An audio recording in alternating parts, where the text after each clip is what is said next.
Well, here's Kellyanne Conway at it again. Anytime you see her now, she basically cannot discuss anything that is in any way negative of Donald Trump, and does her usual spin job to get back into the attack against Hillary Clinton. Even when presented facts such as the comparison of statements, over 250 statements looked at by PolitiFact, and they found that Donald Trump far and away makes more pants on fire and false statements than Hillary Clinton. Kelly can't seem to accept that. But anyway, here's the interview she did with George Stephanopoulos this morning. To millions of voters, and they certainly never anticipated the Trump comeback that we've seen over the last 5 But weeks. on this issue of honesty, you know, the independent fact checkers PolitiFact have looked at about 250 statements of each candidate. They have 48 pants on fire, the worst kind of lie, they said, comments by Donald Trump, only 6 for Clinton, 89 false statements by Donald Trump, only 27 for Clinton. You know, if you're running against a Clinton, veracity is certainly always on the table. I mean, this is a woman who's 5 people who are involved. Yeah, Kelly, but what's your comment about a neutral party that says your guy is a bigger liar than Clinton? We all know Clinton lies. That goes without saying. You know, I've said that on multiple, and I've even done videos on it. But PolitiFact is saying your guy is a bigger liar. Okay. Unfortunate for you, but it is what it is. With her email scandal, were granted immunity. She's not very fond of the Second Amendment, of course, but she seems very fond of the Fifth Amendment, including her attorney, Cheryl Mills, who was granted immunity and then somehow was able to represent her as an attorney. Now notice, okay, she's conflating. Hillary Clinton has never taken the Fifth Amendment, but because people that work for her did, she's trying to marry the two.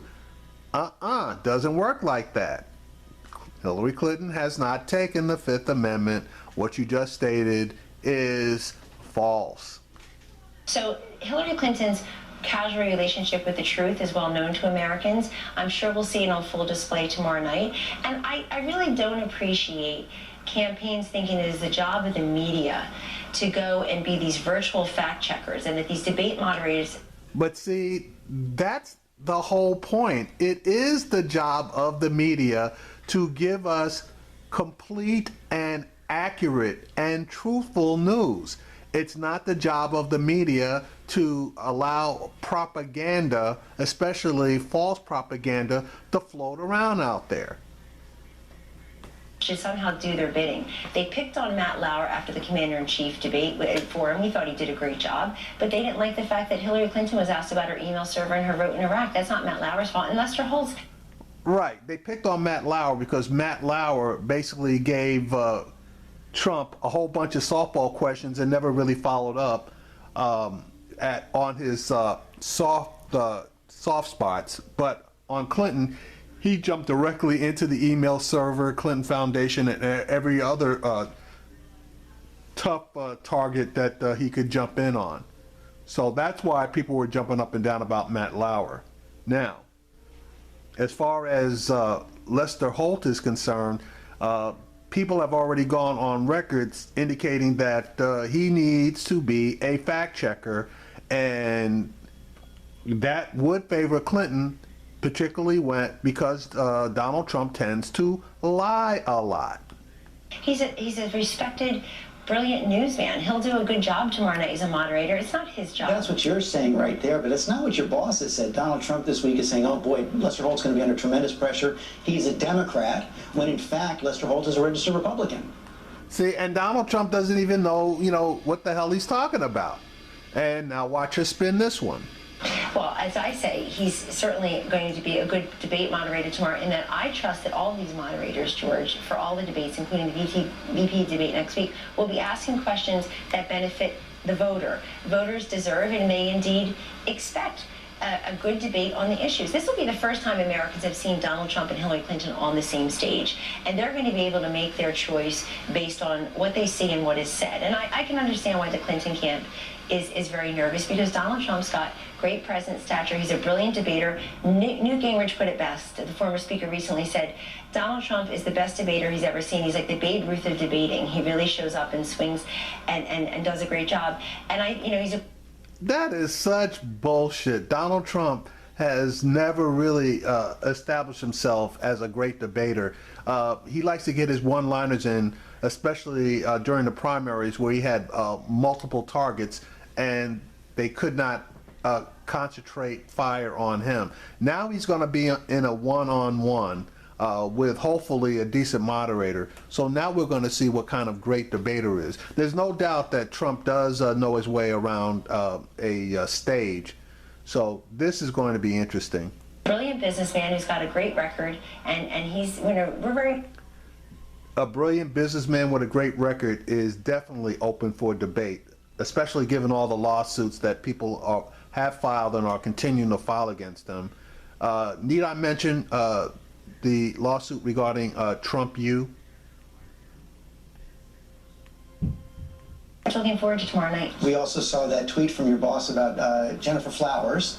She says she wants to be the debate tomorrow night. Why put out that tweet? Well, why? No, the question really is, why does Mark Cuban have to put out tweets saying it's the humbling at Hofstra? I'm going to be there for the takedown of Donald Trump. I expect Hillary Clinton to have a billionaire. Trump. Why did he send out that tweet? Because he wants to remind people that he's a great counterpuncher. They started this one by saying that they would give a front row seat to Mark Cuban, who, by the way, until very recently was very favorable towards Donald Trump and his candidacy, had some great criticisms of Hillary Clinton and her education plan, at the very least, and now all of a sudden is for Team Clinton. This debate should not be about what billionaire can Hillary Clinton put in the front row. This debate should be about how do we defeat radical Islamic terrorism? How do we stimulate the economy? 29% of Americans, according to your own poll, say that they're better off under the Obama So do you want Jennifer Flowers there? She has not been invited by the campaign. That's not what Jennifer Flowers said in a tweet, and she accepted their invitation. So I really want to see what's going to go down with this one. She has a right to be there if somebody else gives her a ticket. But I do think also it shows the poor judgment and lack of nimbleness of the Clinton campaign that they actually put a statement out last night about Jennifer Flowers being invited, that it shows how easily provoked Donald Trump is. No, you just put out a statement and reminded people who had no idea, taught people who had no idea who Jennifer Flowers is, that she's the woman who said she had a 12-year affair with your husband when he was governor.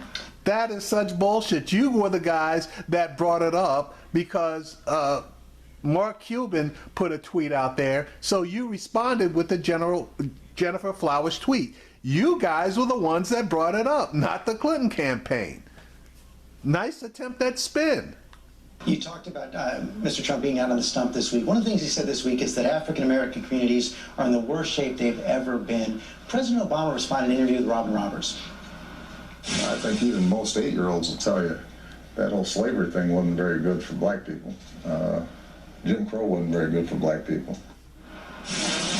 So are African-American communities really in the worst shape they've ever been? So you have to read everything that Donald Trump is saying, and it's too bad that the president is so glib about these issues. But Donald Trump...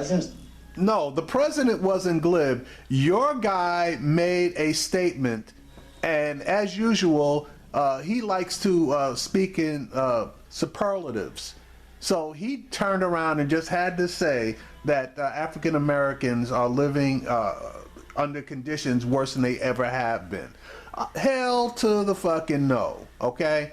So words matter. Those were his words. Now you're going to try to spin and say the president was being glib. Well, as the president said, 8-year-olds who know about slavery would have to admit that slavery is a bit worse than the conditions that we as black people are living in today. About race issues? No. He was very, George, he was just very glib about what referring to an 8-year-old. What Donald Trump is... That was accurate. That wasn't glib. That was accurate. Talking about in his speeches is rebuilding the inner cities, is bringing more jobs there, is tackling full on poverty and joblessness and homelessness in the inner cities and crime. I mean, there are 3,000 people have been shot in Chicago this year, 500 dead, and we're not going to have a serious conversation about crime in the inner cities.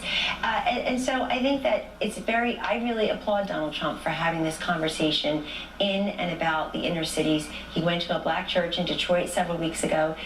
That was a setup. He went to a black church.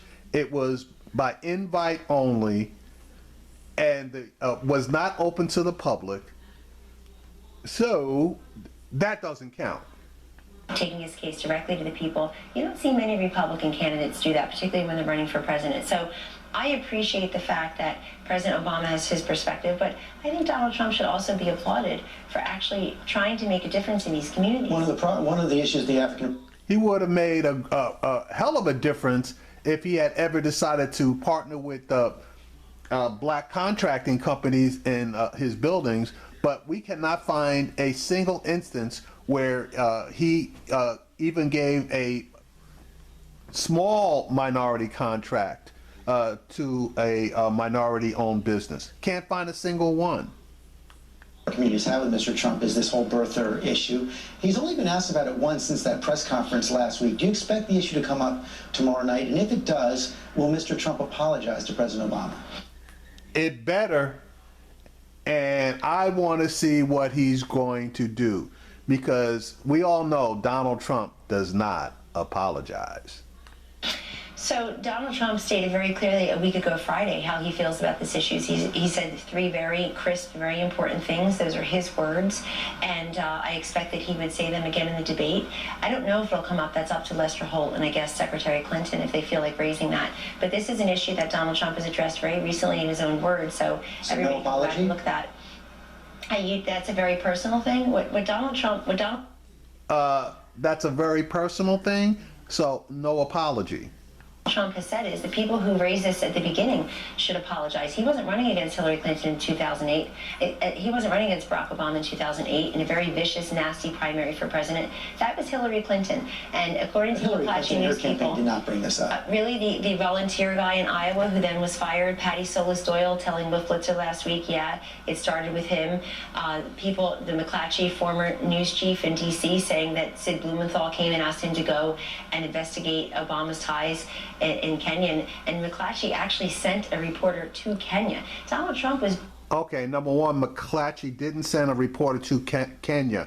His news organization had an office in Kenya, so in effect, somebody got in a car and I guess drove wherever it was in Kenya to do the investigation. She's making it seem like McClatchy's news organization flew someone from the United States over to Kenya to beat the bushes regarding that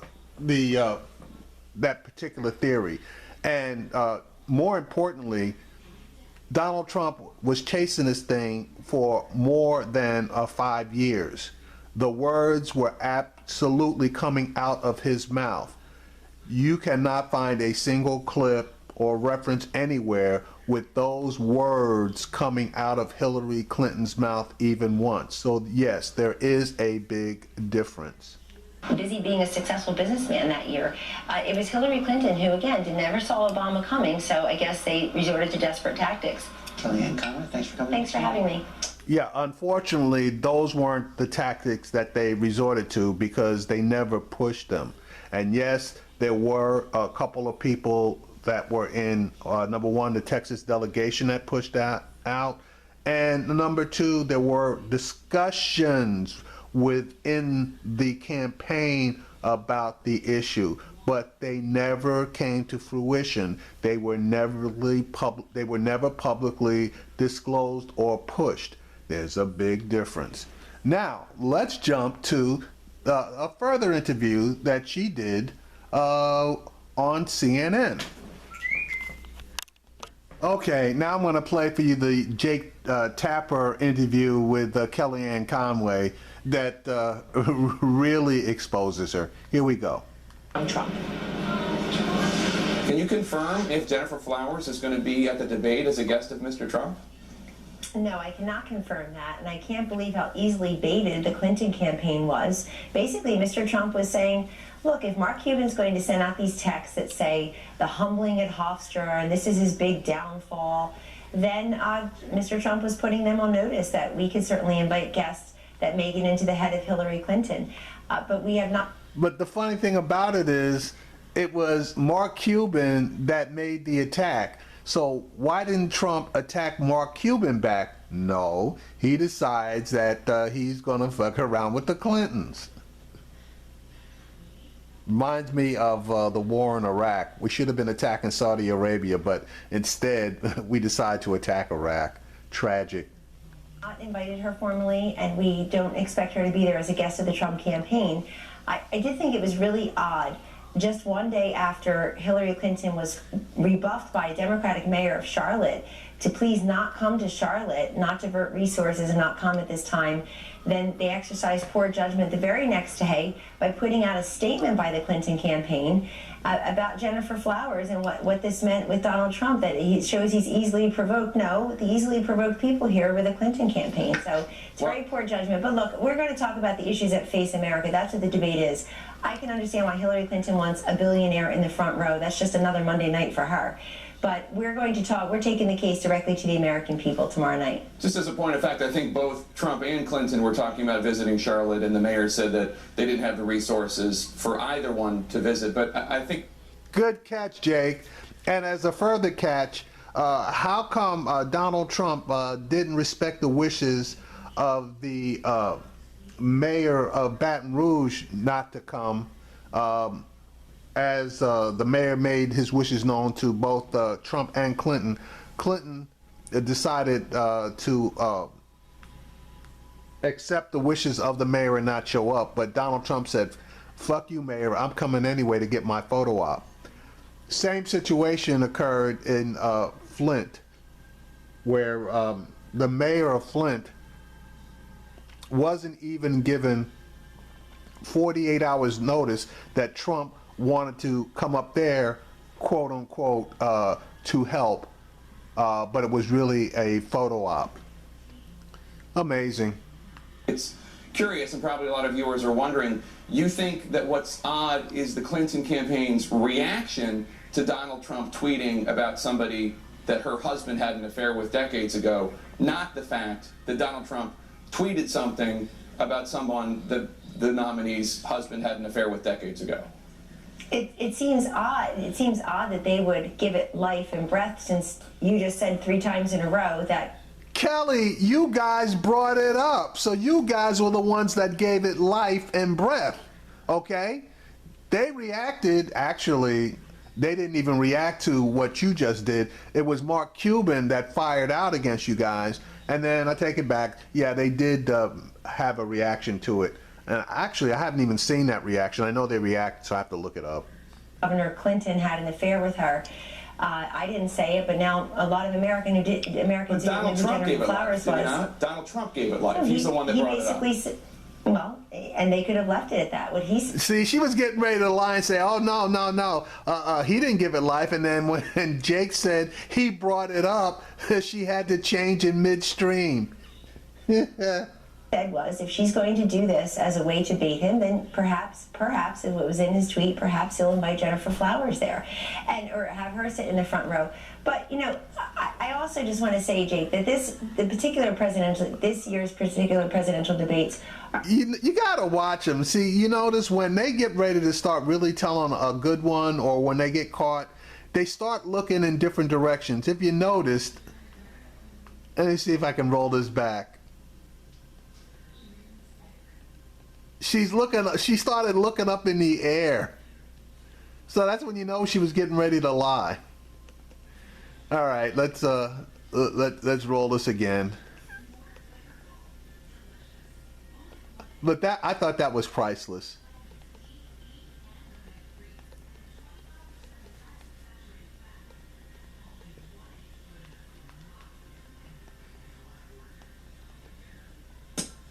Donald Trump for a long time. So you're saying it's going to be... Whoops, sorry about that, guys.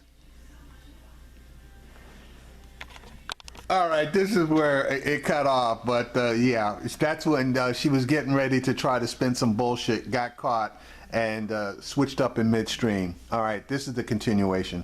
And they could have left it at that. What he said was, if she's going to do this as a way to bait him, then perhaps, if it was in his tweet, perhaps he'll invite Jennifer Flowers there, or have her sit in the front row. But I also just want to say, Jake, that this year's particular presidential debates are incredibly important, so that we can hear the visions of these two candidates. Donald Trump is giving policy addresses, talking about issues. Hillary Clinton is running negative ads against him. It should be fact-checked. Hillary Clinton's campaign 2 weeks ago saying she was going to become more uplifting and optimistic and aspirational. Where was that? Where has that gone? It's negative ad after negative ad.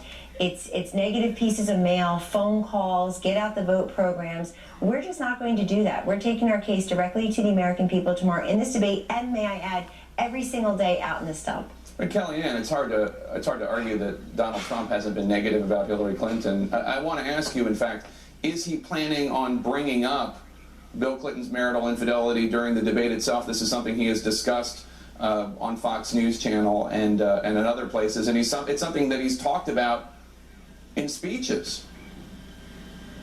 Mr. Trump will answer the questions as they are asked by Lester Holt, the moderator, and he has a right to defend himself against anything that Secretary Clinton may say in response. Kellyanne Conway has a tell when she's getting ready to lie. She looks up, okay? Then she comes back, formulates, and she thinks really fast on her feet. But she looks up, comes back, takes a split second to formulate which way she's going, and then she starts spewing. A lot of respect for her. And too bad she doesn't have a decent client because she does a relatively good job. But Donald Trump, Mother Teresa would have a hard time defending this guy.